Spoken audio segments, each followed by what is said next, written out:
आज बेसिक शिक्षा विभाग की अगर हम बात करें, बेसिक शिक्षा विभाग के अंतर्गत पिछले 8 वर्षों में माननीय प्रधानमंत्री जी के मार्गदर्शन में और माननीय मुख्यमंत्री जी आदरणीय श्री योगी आदित्यनाथ जी के उनसे प्रेरणा लेते हुए जिस तरह से हम सब लोगों ने राष्ट्रीय शिक्षा नीति के अनुपालन में कार्य किया है, अपने विद्यालयों में पठन पाठन की सुविधाओं को बेहतर बनाने के लिए जिस तरह से हम सब लोगों ने प्रयास किए हैं, मुझे लगता है कि आज बेसिक शिक्षा विभाग की स्थिति अगर हम आज से 8 वर्ष पहले से तुलना करेंगे और आज के परिषदीय विद्यालयों से अगर हम तुलना करेंगे तो उसकी स्थिति आज जमीन आसमान का अंतर देखने को मिलता है। आज परिषदीय विद्यालयों में हम हर एक मूलभूत सुविधा को उपलब्ध कराने के लिए पूर्ण रूप से प्रतिबद्ध हैं। कार्य किया जा रहा है कि हर एक बच्चे को जो उसके लिए शिक्षा का अधिकार, हर एक बच्चे का जन्म सिद्ध अधिकार है, उसको उपलब्ध कराने के लिए हर एक सुविधा हर एक बच्चे तक सरकारी स्कूल के माध्यम से हम सब लोग उपलब्ध कराएं। इस दिशा में हम सब लोगों ने बहुत तेजी से कार्य किए हैं और इसका एक सबसे बड़ा उदाहरण है कि 2017 से पहले हम सब लोग देखते थे अपने परिषदीय विद्यालयों में कि बेसिक नेसेसिटीज इंफ्रास्ट्रक्चर की हम लोगों को कमी देखने को मिलती थी और उसके कारण जो अभिभावक होते थे, निम्न वर्ग के गरीब परिवारों के अभिभावक भी परिषदीय और सरकारी विद्यालयों में अपने बच्चों को भेजने से कतराते थे। हमने 19 पैरामीटर्स पे कायाकल्प के अंतर्गत, ऑपरेशन कायाकल्प के अंतर्गत कार्य करना प्रारंभ किया और 11,500 करोड़ रुपए से अधिक की धनराशि से मुझे बताते हुए खुशी है कि हम लोगों ने 19 डिफरेंट पैरामीटर्स पे कार्य करते हुए 96% अपने स्कूल्स को आज सैचुरेट कर लिया है और इसका फलस्वरूप ये हुआ है कि हमारे विद्यालयों में, स्कूल्स में आज सभी मूलभूत सुविधाएं उपलब्ध हैं। पीने के लिए पेयजल की सुविधा है, क्लासरूम्स हैं, टॉयलेट्स हैं, बच्चों के खाने के लिए व्यवस्था है वहां पे और बच्चों को वहां पे जो नामांकन है, बच्चों का नामांकन के लिए वहां पे आज जो उसका स्तर है वो आज बहुत तेजी से बढ़ा है। और मुझे बताते हुए खुशी है कि इस बार भी लगातार हर वर्ष हमारा स्कूल चलो अभियान का कार्य चलता है और जिसके माध्यम से सभी माननीय मुख्यमंत्री जी जिसका प्रारंभ करते हैं, सभी जनप्रतिनिधि और सभी सामान्य लोग भी इसमें अपना सहभागिता दर्ज करते हैं और जिसके माध्यम से हम सब लोग बच्चों को नामांकित करते हैं। इस वर्ष भी हम सब लोग 27,53,394 बच्चों को सत्र 2025-26 में नए नामांकन करने में इस बार हम लोग सफल हुए। हम हर वो कार्य हमारी सरकार कर रही है जो कि बच्चों को बेहतर शिक्षा की दिशा में लेकर के जाने के लिए, उनके भविष्य को बेहतर बनाने के लिए, उनके भविष्य को उज्जवल बनाने के लिए बच्चों के लिए सहायक होगा, योगदान होगा, उस निर्णय को हमारी सरकार ले रही है। और जहां तक हम सब लोग बात कर रहे हैं स्कूल्स के पेयरिंग को लेकर के, क्योंकि ये आज के समय में सबसे ज्यादा बेसिक शिक्षा विभाग के अंतर्गत चर्चा का विषय बन चुका है। मैं इस विषय पर जानकारी देना चाहता हूं कि ये पेयरिंग के विषय में हमारी सरकार का निर्णय कोई नया निर्णय नहीं है। ये पेयरिंग की जो प्रक्रिया है काफी लंबे समय से इसके ऊपर चर्चा चल रही थी। 2024 में इस पेयरिंग के विषय में सबसे पहले चर्चा हमारे यहाँ पे प्रारंभ हुई, जिसके ऊपर बैठकें की गई और जिसपे अलग अलग समय पे अलग अलग जगहों पे बैठकों को आयोजित किया गया। विभिन्न जिलों पर भी इसकी जानकारियों को एकत्रित किया गया। उसके बाद में ये सारी जो पेयरिंग की प्रक्रिया है इसको पूर्ण करने के लिए हम सब लोग आगे बढ़े हैं। उत्तर प्रदेश कोई पहला प्रदेश नहीं है जो इस पेयरिंग की प्रक्रिया के साथ में आगे बढ़ रहा है। पूर्व में भी कई प्रदेशों में, क्योंकि एनईपी के अंतर्गत भी संसाधनों के बेहतर उपयोग के लिए इसको उसमें मेंशन किया गया है और अपने संसाधनों को हम किस तरह से बेहतर प्रयोग कर सकते हैं और बच्चों के भविष्य के लिए उसको बच्चों के भविष्य को और उज्जवल बनाने के लिए उसको किस तरह से हम लोग बेहतर इस्तेमाल कर सकते हैं, इसको दृष्टिगत रखते हुए ये पेयरिंग का निर्णय लिया गया है। पिछले समय में 2014 में राजस्थान में इस पेयरिंग की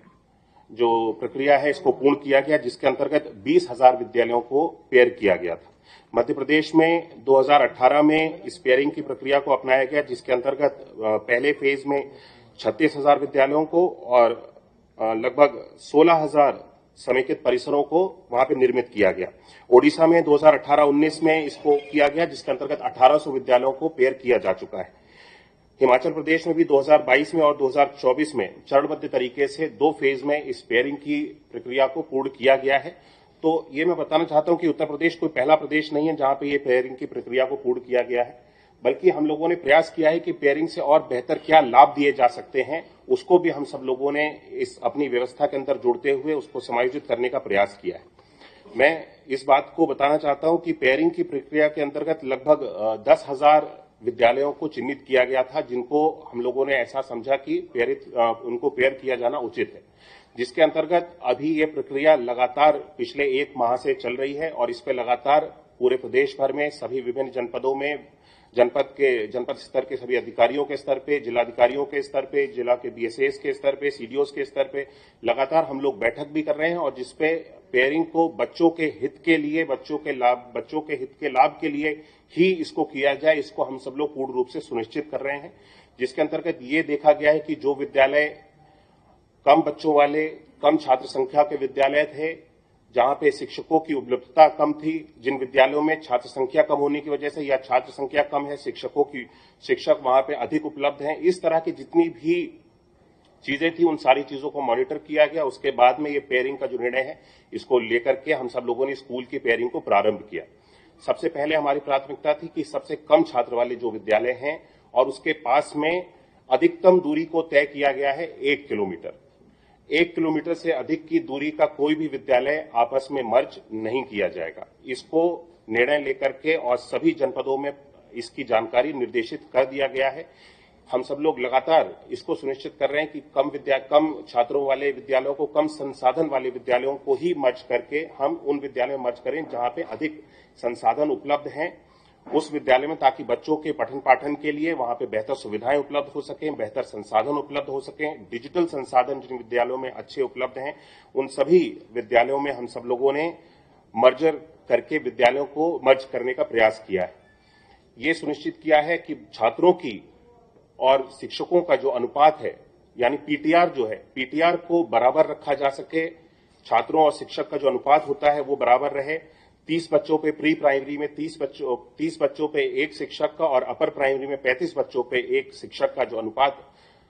मानक बनाया गया है, इसको पूरा करते हुए भी हम सब लोगों ने मर्जर की प्रक्रिया को पूर्ण किया है। ये सुनिश्चित किया है कि हर विद्यालय में, क्योंकि 50 से कम के विद्यालय को ही मर्ज किया गया है, वहां पे ये सुनिश्चित किया गया है कि हर विद्यालय में मिनिमम 3 अध्यापक, 2 सहायक अध्यापक और 1 शिक्षा मित्र की नियुक्ति अवश्य की जाएगी, जिससे कि पठन पाठन के कार्य को पूर्ण रूप से अच्छी तरह से संचालित किया जा सके और बच्चों के ऊपर जो शिक्षकों के लिए एक अनुपात है वो भी, जैसे कि मैंने बताया, 30 बच्चों पे और 35 बच्चों पे प्राइमरी और अपर प्राइमरी में, उसको हम लोग पूरा कर सके। इसको देखते हुए इस मर्जर की प्रक्रिया को हम सब लोगों ने आगे बढ़ाया है। इस चीज को मैं स्पष्ट कर देना चाहता हूं कि पिछले दिनों में कई सारे लोगों से ये सारी इस तरह की जानकारियां मिली कि सरकार स्कूल्स को बंद करने जा रही है। मैं स्पष्ट करना चाहता हूं कि बेसिक शिक्षा विभाग के अंतर्गत जितने भी हमारे संचालित परिषदीय विद्यालय हैं, लगभग हमारे पास में 1,32,886 विद्यालय हमारे पास में परिषदीय बेसिक शिक्षा विभाग के अंतर्गत संचालित हैं। ये सभी 1,32,886 विद्यालय पूर्ण रूप से अभी भी संचालित रहेंगे। इन सभी विद्यालयों का यूडाइस कोड है और जो विद्यालय मर्ज किए गए हैं, क्योंकि मर्जर का अभी ये प्रक्रिया लगातार चल रही है, जैसा कि मैंने बताया कि कुछ जिलों में मर्ज करने के बाद में 1 किलोमीटर के हम सब लोगों ने निर्देश दिए कि 1 किलोमीटर से अधिक की सीमा अगर स्कूल को मर्ज किया है वो नहीं होनी चाहिए। अगर उससे अधिक है तो उन सभी स्कूल्स को, छात्रों को हम सब लोग कोई भी नुकसान नहीं देना चाहते हैं। छात्रों को विद्यालय में पहुंचने के लिए सुविधा हो, किसी भी तरह की असुविधा जहां पर भी हो रही है, इसके सख्त निर्देश दिए गए हैं। उन सभी विद्यालयों को वापस अनपेयर कर दिया जाएगा, यानी 1 किलोमीटर से अधिक की अवधि या फिर वहां की भौगोलिक कोई भी परिस्थिति इस तरह से हो। उत्तर प्रदेश में ऐसे बहुत सारे दूरस्थ इलाके हैं जहां पे बच्चों को आने जाने में दिक्कत हो सकती है, वहां पर भी इन सारी चीजों का ध्यान रखा गया, जैसे कि बुंदेलखंड है और भी हमारे काफी सारे इस तरह के इलाके हैं जहां पे नदी, नाले, पुल या इस तरह की कोई सुविधा, मतलब बच्चों को असुविधा हो रही है विद्यालय जाने में। वहां पे सख्त निर्देश दिए गए हैं कि वो विद्यालय, भले ही अगर हम कम छात्रों का विद्यालय भी चला रहे हैं तो वो कम छात्रों का विद्यालय भी चलता रहेगा। बच्चों की जो शिक्षा के लिए, उनको बेहतर गुणवत्ता की शिक्षा देने के लिए हमारी प्राथमिकता है, हम उस पर अभी भी कार्य कर रहे हैं। ऐसे स्थानों पे अभी भी वो विद्यालय, कम छात्रों की संख्या से भी वो विद्यालय संचालित रहेंगे। और पेयरिंग की जो अनपेयरिंग की व्यवस्था है वो लगातार चल रही है। इसको हम लोगों ने सुनिश्चित कर दिया है, सभी को निर्देशित कर दिया है, क्योंकि पिछले 1 माह से ये पेयरिंग की व्यवस्था चल रही है। अगले आने वाले 1 सप्ताह में इस पेयरिंग के कार्य को पूर्ण रूप से समाप्त कर दिया जाएगा, पूर्ण कर लिया जाएगा, और सभी जगहों पे जितनी भी पेयरिंग और अनपेयरिंग का कार्य है वो आने वाले 1 सप्ताह में पूर्ण कर लिया जाएगा। और कई जनपदों में हमारे पास अभी एग्जैक्ट नंबर इसलिए मैं आपको नहीं दे पा रहा हूं कि कितने स्कूल्स को पेयर किया गया है, क्योंकि कई जनपदों में अभी अनपेयरिंग की प्रक्रिया चल रही है। कुछ जगहों पर जहां 1 किलोमीटर से अधिक की अवधि पे 1.5 किलोमीटर या 2 किलोमीटर की इस तरह की शिकायत थी, या 50 से कुछ अधिक संख्या के विद्यालय भी मर्ज कर दिए गए थे। उन सभी विद्यालयों को छात्र के हित में देखते हुए हम सब लोगों का यही निर्णय है कि 50 से कम की संख्या वाले विद्यालय ही केवल मर्ज किए जाएंगे, और जो छात्र हित में हो वे, हमारा विभाग अपनी हित को देखते हुए इस निर्णय को बिल्कुल भी नहीं लिया गया है। हमारे पास शिक्षकों को पर्याप्त मात्रा में हम सब लोग उपलब्ध कराने के लिए पूर्ण रूप से प्रतिबद्ध हैं। हर एक विद्यालय में पूर्ण रूप से शिक्षक और जो छात्रों का अनुपात है उसको पूर्ण किया जाएगा। इस पे हमारा विभाग बहुत गंभीरता से कार्य कर रहा है। और जहां तक पिछले दिनों में कुछ तरह की जानकारियां देखने को मिली कि पदों को समाप्त किया जाएगा, मैं बताना चाहता हूं कि शिक्षकों का एक भी पद समाप्त नहीं किया जाएगा। जो जितने पद स्वीकृत हैं वो सारे स्वीकृत पदों पे जो समान व्यवस्था पहले से चलती चली जा रही है वो सारी व्यवस्थाएं चली जाएंगी। हेड के पद को समाप्त करने की बहुत सारे लोगों ने इस तरह की भ्रांतियों को फैलाने का प्रयास किया है। हेड के पद भी किसी तरह से कोई समाप्त नहीं किए जाएंगे। मुझे लगता है कि बेसिक शिक्षा विभाग के अंतर्गत जिस तरह से पिछले दिनों में हम सब लोगों ने कार्य किया है, हमारे विभाग के ऊपर जब ये पेयरिंग की प्रक्रिया को प्रारंभ किया गया, जो कि एक अच्छी चीज, अच्छी सोच के साथ में हम सब लोगों ने इस निर्णय को लेकर के प्रारंभ किया। बच्चों के हित के लिए, बच्चों को बेहतर संसाधन के लिए, बच्चों की पीयर लर्निंग के लिए, बच्चों को ग्रुप लर्निंग के माध्यम से हम सब लोग बेहतर शिक्षा दे सकते हैं। और बच्चे जब आपस में रह करके, अधिक बच्चे एक विद्यालय में, सोचिए अगर 10 बच्चे पढ़ते हैं और उस विद्यालय में 2 शिक्षक हम लोगों ने नियुक्त कर रखे हैं, तो क्या बच्चा वहां पे आपस में उस ग्रुप में सीखेगा? 10 बच्चों के ग्रुप में बच्चा एक दूसरे से भी देख करके, खेल करके, समझ करके, बात करके भी बहुत सारी चीजों को सीखता है। और ग्रुप लर्निंग आज के समय में कितनी ज्यादा महत्वपूर्ण है, ये हम सब लोग इसका महत्व जानते हैं। हम सभी लोगों के बच्चे विद्यालयों में जाते हैं और बच्चे अपने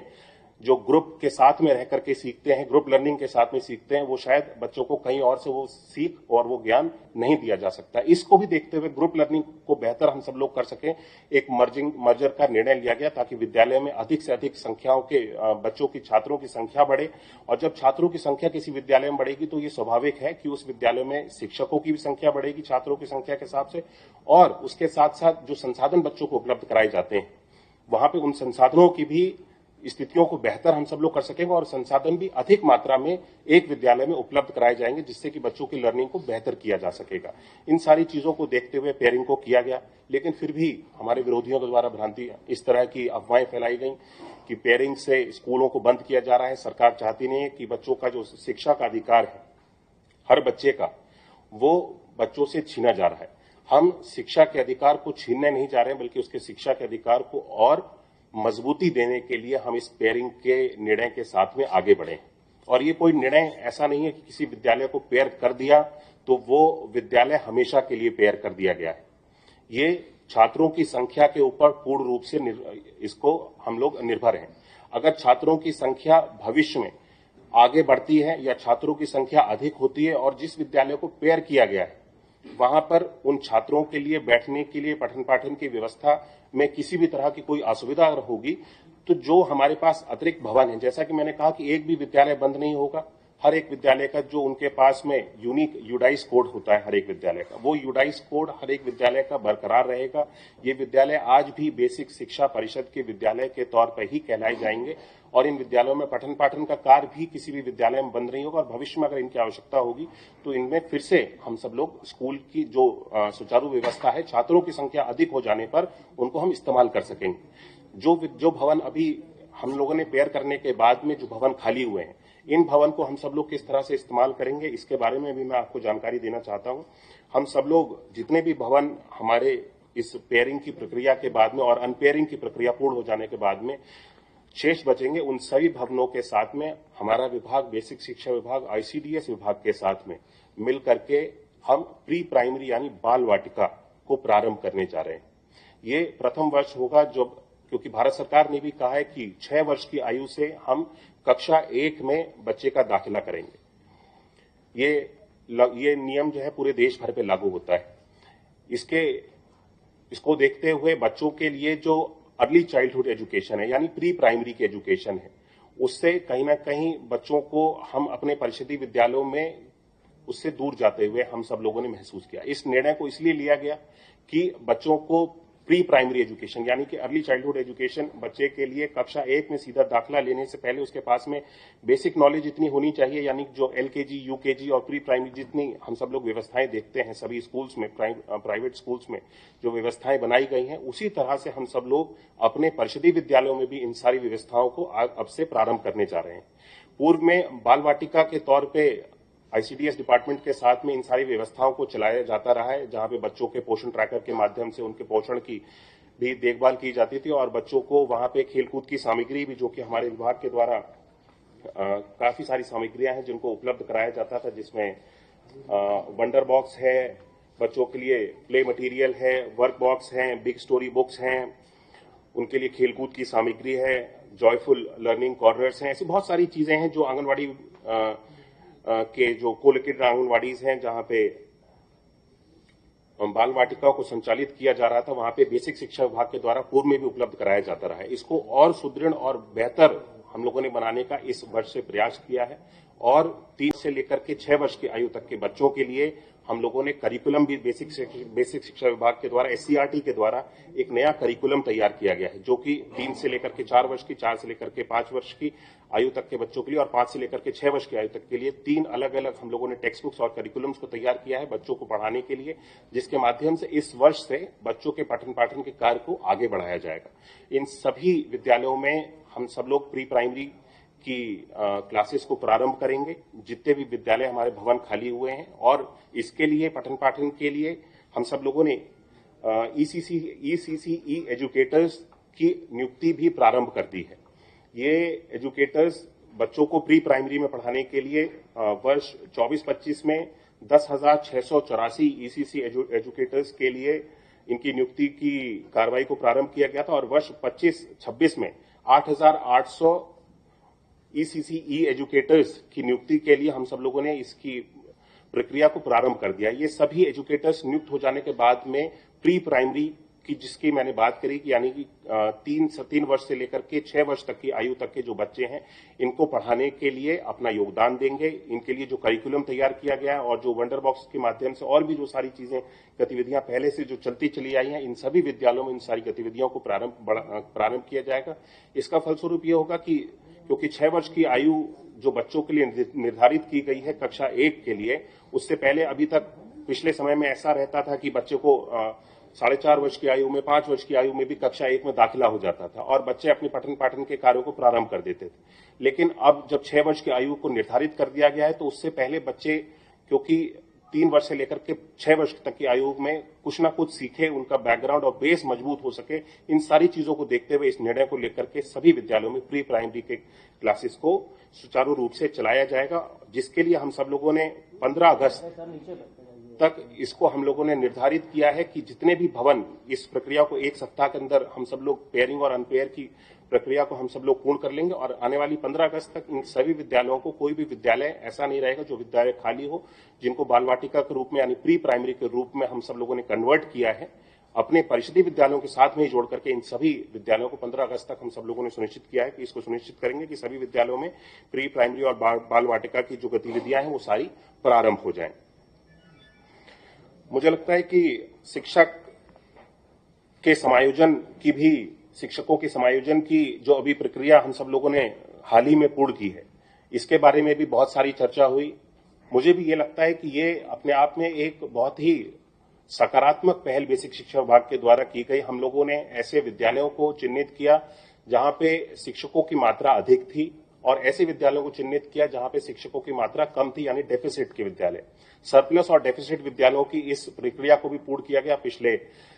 जून में जब बच्चों की छुट्टियां होती हैं, जून जुलाई में, इन सारी चीजों को हम सब लोगों ने पूर्ण करते हुए 20,182 शिक्षकों का समायोजन भी पूर्ण किया। ये समायोजन हर एक शिक्षक की सहमति के साथ पूर्ण किया गया और उन सभी विद्यालयों में जहां पे शिक्षकों की मात्रा कम थी और जिन विद्यालयों में शिक्षकों की मात्रा अधिक थी, वहां से इन शिक्षकों को निकाल करके उन विद्यालयों में हम सब लोगों ने पहुंचाने में भी हम सब लोग सफल हुए हैं और ये बड़ी अच्छी तरह से सुचारू रूप से इस प्रक्रिया को भी पूर्ण कर लिया गया है। मुझे लगता है कि बाल वाटिका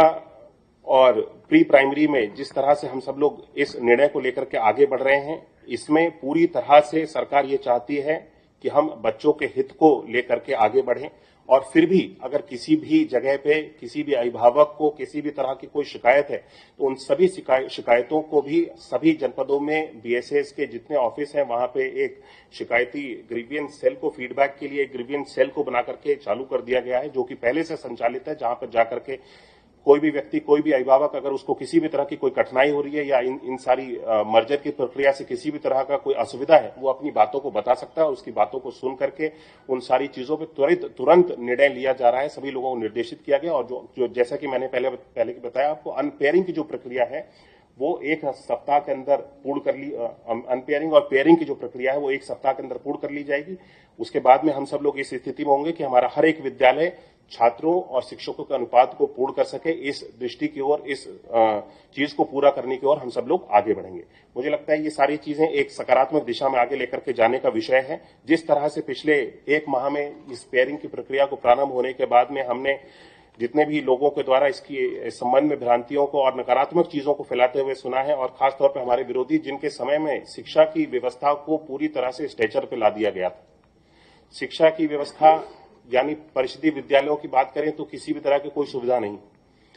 बच्चों के लिए मूलभूत सुविधाओं की कोई बात नहीं होती थी, बच्चों को पाठ्यपुस्तक समय पर पहुंचाने की कोई बात नहीं करता था। आज ये वही सब लोग बात करते हैं कि बच्चों को समय पर पुस्तकें नहीं मिलती हैं, बच्चों की शिक्षा का अधिकार छीना जाता है, बच्चों के लिए बेहतर संसाधन उपलब्ध कराए जाने वाली सरकार के ऊपर ये लोग उंगली उठाते हैं कि ये सरकार बच्चों के भविष्य के साथ में खिलवाड़ कर रही है। जो सरकार बच्चों के भविष्य के साथ में खिलवाड़ करती थी और उनके समय में बच्चों की परिषदीय विद्यालयों की क्या स्थिति थी, उनके ऊपर भी उन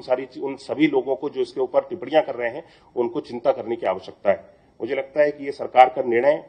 मर्जर का निर्णय छात्रों के हित के लिए है, प्रदेश के हित के लिए है। इससे आने वाले समय में हमारे छात्र बच्चे अच्छे भविष्य की ओर आगे बढ़ेंगे। इस सोच को लेकर के हम सब लोग मर्जर की प्रक्रिया को लेकर के आगे बढ़े।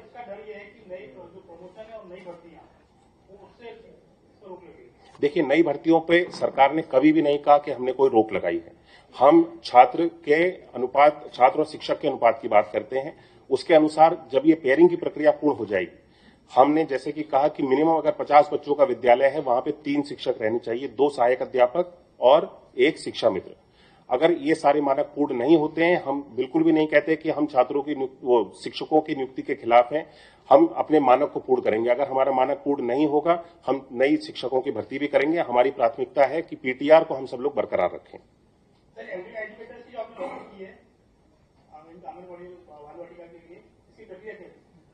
इसको टेंडर के माध्यम से हर एक जिले पे इसकी जेम से इन सारी चीजों की हर जिले पे जो ईसीसी एजुकेटर्स हैं, इनको नियुक्त किया जा रहा है। इनके लिए एक मानक तय किए गए हैं। वो मानक मैं आपको उपलब्ध करा दूंगा। हमारी जो प्रेस नोट होगा उसमें सारी चीजें, इनका जो मानक है वो आपको उपलब्ध करा दिया जाएगा। इसकी नियुक्ति की प्रक्रिया बहुत तेजी से चल रही है और जब तक ये नियुक्त नहीं किए जा रहे हैं, तब तक इन सभी जो प्री प्राइमरी के केंद्र हैं, जो हमारे विद्यालय में जो कि आकर के खुलेंगे, हमारे सहायक अध्यापक और जो शिक्षा मित्र हैं, तब तक जब तक इन लोगों की नियुक्ति नहीं हो रही है, इन सभी कार्यों को देखेंगे और बच्चों के जो पठन पाठन के कार्य हैं उसको सुचारू रूप से आगे चलाएंगे।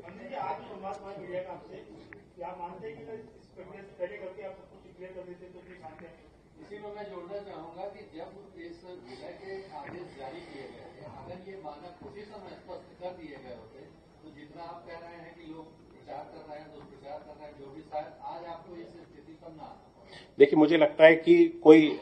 छोटा निर्णय नहीं है और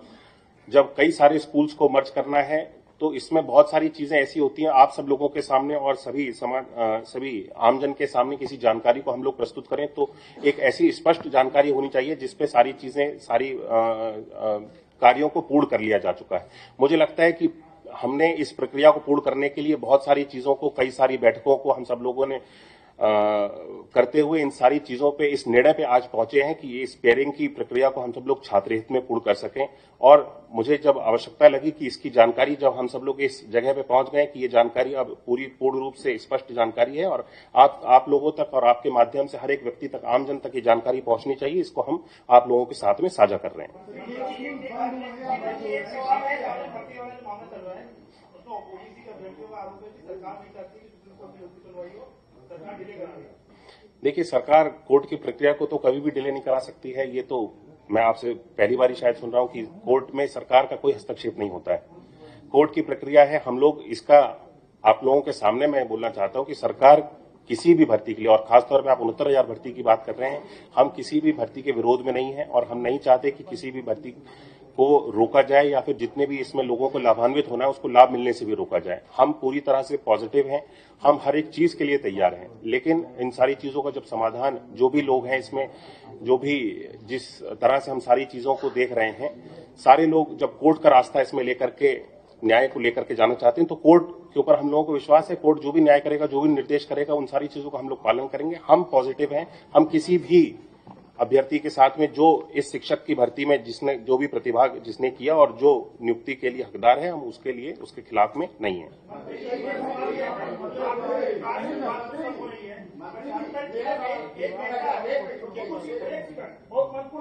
एक एक करके सब लोग पूछ लीजिए। ऐसे अध्यापक हैं कि जो विद्यालय नहीं जा रहे हैं, खंड शिक्षा अधिकारी से उन्होंने महीना भर लिया,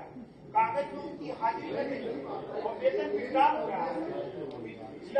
जिला बेसिक शिक्षा अधिकारी दौड़ा भी नहीं कर रहे हैं। देखिए, इस विषय में पूर्ति हो रही है, वो विद्यालय जा भी नहीं रहे। इसके लिए कोई आपने जांच गठित किया है? 3 साल आप शिक्षा मंत्री रहे, 75 जिले में आपने कितने जिले के दौरा किया? कहाँ तक विद्यालय का बाउंड्री, शौचालय कहाँ तक आपने देखा और जांच किया, उस पर कार्रवाई किया? देखिए, ये सारी चीजें आंकड़े की बात है और इन सारी चीजों का अगर आपको आंकड़ा चाहिए तो उपलब्ध करा दिया जाएगा। पहले में कितने विद्यालयों में बाउंड्री बनी है, कितने भवनों का निर्माण हुआ है। मैं बताना चाहता हूं कि 7,274 जर्जर भवन थे जिसका हम सब लोगों ने पिछले 8 वर्षों में निर्माण किया है। उनको पुनः ध्वस्तीकरण करते हुए निर्माण किया है। 8,791 नए कक्ष हम सब लोगों ने निर्मित किए हैं। और जहां तक बाउंड्री वॉल की बात है, ये प्राथमिकता है, बाउंड्री वॉल हर एक विद्यालय में उपलब्ध कराई जाए और हम लोग सुनिश्चित कर रहे हैं कि हर विद्यालय में बाउंड्री वॉल हो, क्योंकि ये सबसे ज्यादा हमारी विभाग के हर एक विद्यालय की प्राथमिकता है। और जहां तक आप बात कर रहे हैं विद्यालयों के लिए, हम सब लोग समय समय पे इन सारी चीजों का सर्वे करते हैं, इन सारी चीजों का डेटा मंगवाते हैं जिसके ऊपर अध्ययन किया जाता है और कार्य किया जाता है। हमारी प्राथमिकता है कि हम बच्चों को, शिक्षकों को विद्यालय में उपलब्ध कराएं। और जहां तक आपने बात करी कि शिक्षक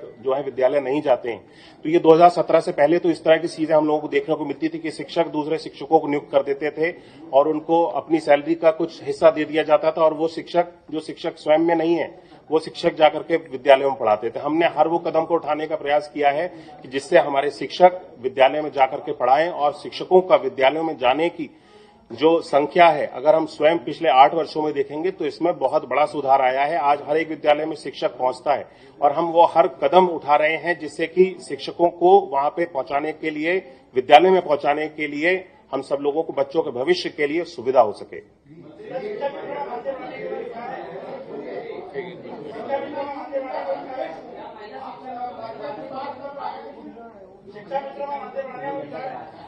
और लोग देखिए, एक एक करके सभी लोग पूछ लीजिए। आपने कहा कि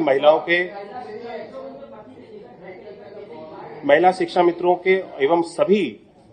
शिक्षा मित्रों को उनके निकटस्थ स्थान पर पहुंचाने के लिए, उनकी सुविधा के स्थान पर पहुंचाने के लिए इस प्रक्रिया को पहले से ही प्रारंभ कर दिया गया है। सभी शिक्षा मित्र जो कि समायोजन के बाद में कहीं दूर जिन लोगों की नियुक्ति हो गई, जब वापस उनको शिक्षा मित्र के रूप में नियुक्त किया गया, ऐसे सभी लोगों को उनकी सुविधा के अनुसार इसकी प्रक्रिया पहले से ही चल रही है और उन लोगों को उनके पास की जगहों पे जहां पर भी वे जाना चाहते हैं, उसकी सुविधा के अनुसार जो पॉलिसी तैयार की गई है उस पर कार्य पहले से ही चल रहा है, उनको वहां पहुंचाया जाएगा। उन लोगों को भी इसमें अवसर दिया जाएगा कि वे सभी महिला शिक्षा मित्र भी अपने सुविधा के स्थान पर विद्यालय में उनको अगर पहुंचाया जा सकता है, पॉलिसी के अनुरूप उनको वहां पे पहुंचा दिया जाएगा। आप मर्कज की बात कर रहे हैं, लेकिन पूरे प्रदेश भर में हमने अपनी स्कूलिंग कराई है। बहुत बुरी कंडीशन है स्कूलों की, जर्जर कंडीशन है, विद्यालयों के छत से पारित। देखिए, मैंने बताया आपको कि पिछले 8 वर्षों में 7,274 जर्जर विद्यालयों को चिन्हित करके उनके भवन निर्माण की प्रक्रिया को हम सब लोगों ने आगे पूर्ण किया है, प्रारंभ किया है। ये प्रक्रिया चलती हुई प्रक्रिया, क्योंकि एक ही दिन में और एक ही समय में या कुछ समय की निश्चित समय की अवधि में सारे विद्यालयों को, जर्जर भवनों को तोड़ करके दोबारा से नहीं बनाया जा सकता। हमारी ये प्राथमिकता है कि सभी जर्जर भवनों को हम सब लोग हटा करके ऐसे भवनों को ही इस्तेमाल में लें जहां पे बच्चों के पठन पाठन के कार्य को और बच्चों की सुरक्षा को देखते हुए हम सब लोग पठन पाठन के कार्य को बढ़ा सकते हैं। और मर्जर में भी इन सारी चीजों को हम सब लोगों ने, हमारी प्राथमिकता थी कि उन सभी विद्यालयों को हम सब लोग मर्ज करें जो अच्छे संसाधनों से पहले से लैस हैं, उन विद्यालयों का हम लोग प्रयोग करें।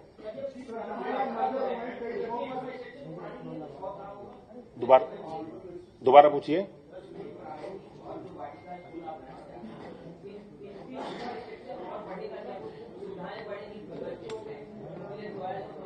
देखिए, इन सारे विद्यालयों में बच्चों के लिए जो प्री प्राइमरी स्कूल की एक हम सब लोग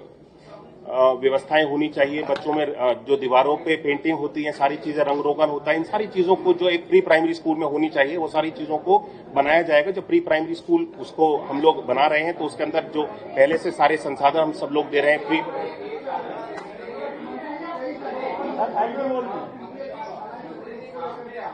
अरे ना टैलो भाई सामने भैया एक मिनट।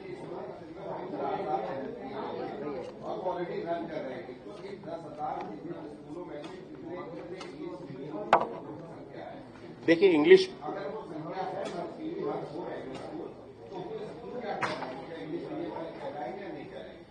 एनईपी लागू हो जाने के बाद में इंग्लिश मीडियम विद्यालय उससे पहले बनाए गए।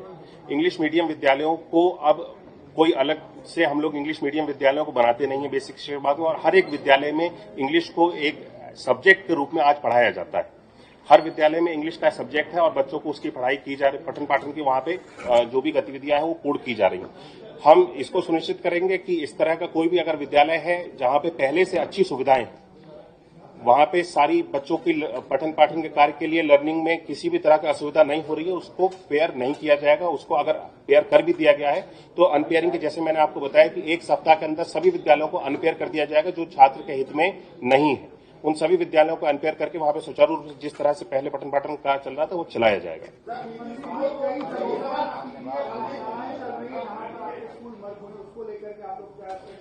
देखिए, पीडीएफ पाठशाला की आपने जिस तरह से बात करी है, वही बात मैं फिर से कहूंगा जैसे कि मैंने कहा कि वो लोग हैं जिनके समय में शिक्षा की स्थिति कैसी थी, विद्यालयों की स्थिति कैसी थी, जहां विद्यालय जर्जर थे, कोई मूलभूत सुविधा नहीं थी। कायाकल्प हम लोगों को हमारी प्राथमिकता क्यों बनी? हमने 2017 में आकर के ऑपरेशन कायाकल्प को किस लिए प्रारंभ किया कि 19 डिफरेंट पैरामीटर्स ऐसे थे। बच्चों के लिए पेयजल की सुविधा नहीं थी, बच्चों के लिए वहां पे क्लासरूम्स नहीं थे, बच्चों के लिए टॉयलेट नहीं थे, बच्चों के बैठने की कोई वहां पे जगह नहीं थी। ये मूलभूत सुविधाएं जिसमें बच्चा विद्यालय में अगर जाएगा तो पढ़ेगा कैसे, पानी पिएगा कैसे, टॉयलेट जाएगा कैसे, ये सारी सुविधाएं नहीं थी जिनके समय में वो आज पीडीएफ पाठशाला चलाने की बात करते हैं। मुझे लगता है कि इन लोगों को कोई अधिकार नहीं है इस तरह की चीजों का और पेयरिंग के ऊपर प्रश्न उठाने का, जहां पे वे स्वयं अपने समय में जब उनको अवसर दिया गया, कई बार अवसर दिया गया, उन्होंने शिक्षा के बच्चों के अधिकार को उन लोगों ने छीनने का काम किया। बच्चों को बेहतर सुविधाएं न उपलब्ध कराने का उन लोगों ने काम किया और आज जब बच्चों के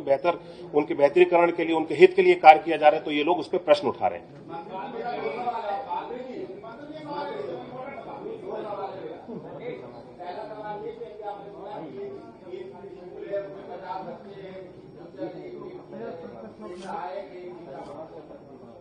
दोबारा बोलिए।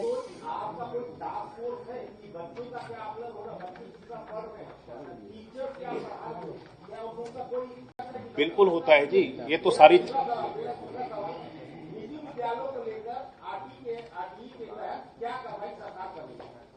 देखिए निजी विद्यालयों में जितने भी ऐसे विद्यालय हैं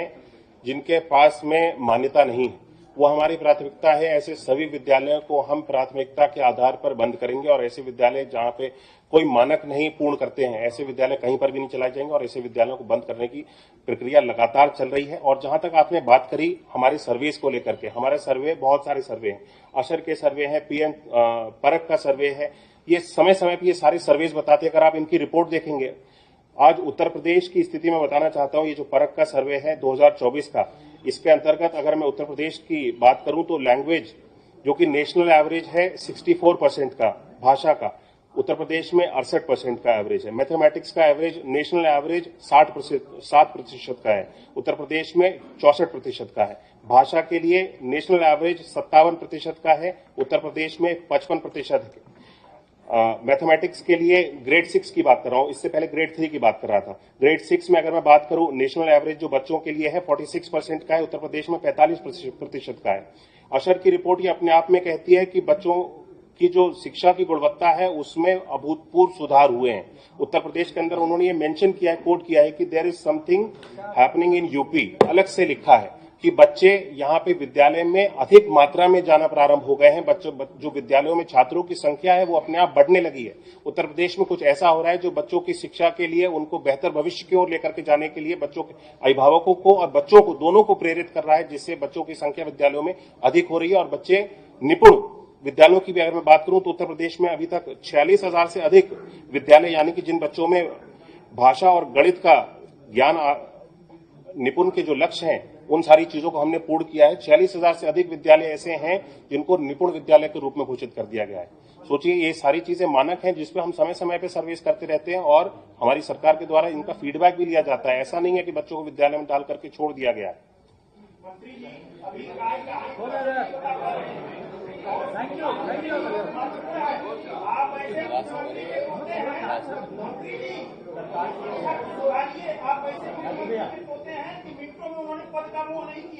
आप लेकिन शिक्षा को सुधार दीजिए। मुझे आप कोई लेकिन अभी भी देखिए भाषण प्लीज भाषण ना देना। हम आपसे तर्कों सम्माननीय महोदय अगर इस तरह की चीजें हैं, आप हम लोगों का एक अभिन्न अंग है और आपके जो भी सुझाव हैं आप हम लोगों को अपने सुझाव के रूप में दीजिए। हम उन सारी चीजों को पूरा करने के लिए बैठे हैं। मुझे लगता है कि आप अगर कोई कमियां हैं आपको दिखती हैं तो आप हमें दीजिए। हम आपके ऊपर जितनी भी आपको सुझाव दिए गए उन सभी कमियों को दूर करने के लिए ही यहाँ बैठे हैं। बहुत सी ऐसी चीजें जो हम नहीं देख पाते हैं, शायद आप लोग देख पाते हो, उन सारी चीजों को पूर्ण करने के लिए हम बैठे हैं। और जहां तक आपने मेरी जिम्मेदारियों की बात करी, मैं अपनी जिम्मेदारियों का पूरी तरह से निर्वहन कर रहा हूं। मेरे परिवार में मेरे बाबूजी से जिस तरह से हम सब लोगों ने, आपने जब बात करी उनके बारे में आपने जिक्र किया है, तो मुझे लगता है कि उनका जो योगदान है खासतौर पर शिक्षा के प्रति जिस तरह से उन्होंने कार्य किया, उनके समय में जो शिक्षा की स्थिति थी वो हम सब आज भी देखते हैं और उस समय की चर्चा भी करते हैं। और उन्हीं सारी चीजों को, उन्हीं से प्रेरणा लेते हुए हम सब लोग दोहराने का प्रयास कर रहे हैं कि आज मैं उन सारी चीजों को दोहराते हुए उन शिक्षा व्यवस्था को बेहतर दिशा में किस तरह से लेकर के जा सके, आज उसको आगे लेकर के जाए। साथियों, आज की प्रेस कॉन्फ्रेंस कोई लास्ट अगर एक दो महत्वपूर्ण क्वेश्चन है तो ले लीजिए। मुझे लगता है कि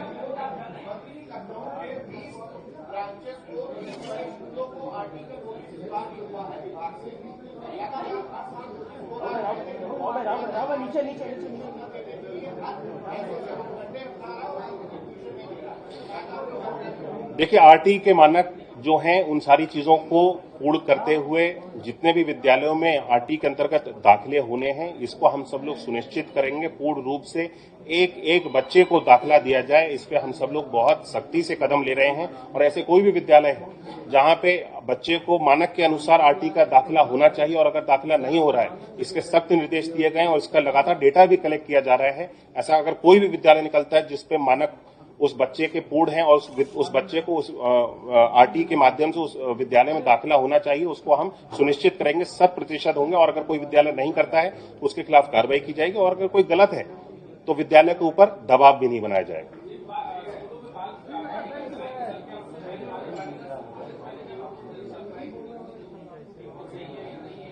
बिल्कुल, मैंने कहा ये सारे भवन पहले से संचालित हैं और अगर कोई भवन ठीक नहीं है तो वहां पे भवन की, उसको अगर कोई जर्जर भवन होगा तो उसकी मरम्मत कराई जाएगी, रंग रोगन और सारी चीजों की व्यवस्था वहां पे पूर्ण की जाएगी। उसके बाद में ही बाल वाटिका के रूप में इन विद्यालयों को संचालित किया जाएगा। और पहले से चल रहे 10,000 ये लगभग जो भी हमारे विद्यालय पेयरिंग के बाद में, अनपेयरिंग के बाद में बचेंगे, क्योंकि संख्या भी एग्जैक्ट नहीं है, एक सप्ताह के अंदर इसकी संख्या एग्जैक्ट हमारे पास आ जाएगी। इन सभी विद्यालयों को सभी सुविधाओं के साथ में युक्त किया जाएगा, बच्चों के सुरक्षा के साथ में कोई भी खिलवाड़ नहीं किया जाएगा। अध्यापकों की ट्रेनिंग चल रही है, स्पेशल एजुकेटर्स को इसके लिए जो बच्चों के प्री प्राइमरी में पढ़ाएंगे उनको नियुक्त किया गया है विभिन्न अलग अलग जनपदों में। जहां जहां जिन जिन जनपदों में इन सभी ईसीसीई एजुकेटर्स की नियुक्ति होती जा रही है, वहां पे ये स्पेशल एजुकेटर्स जो ट्रेन किए गए हैं उन अध्यापकों को, जो बच्चों को पढ़ाने के लिए, उनको ट्रेन करेंगे।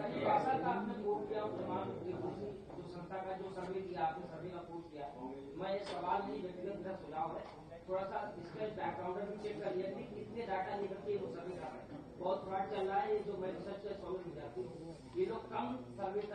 लोगों में सर्वे करके अपनी रिपोर्ट भेज रहे हैं। थोड़ा सा ये इन लोगों का बैकग्राउंड थोड़ा चेक करवाइए। ठीक है जी, इसकी जानकारी भी करा ली जाएगी। ये स्वतंत्र क्योंकि सर्वे होते हैं, ये इसमें हम लोग इसमें कोई हमारा हस्तक्षेप नहीं होता है। वो स्वतंत्र सर्वे की कंपनी एजेंसी है और वो सर्वे करती है, उसके अनुसार ये जानकारियां इसको पूरे देश भर में इसका एक मानक है, इसको देश भर में माना जाता है, सभी प्रदेश इसको मानते हैं।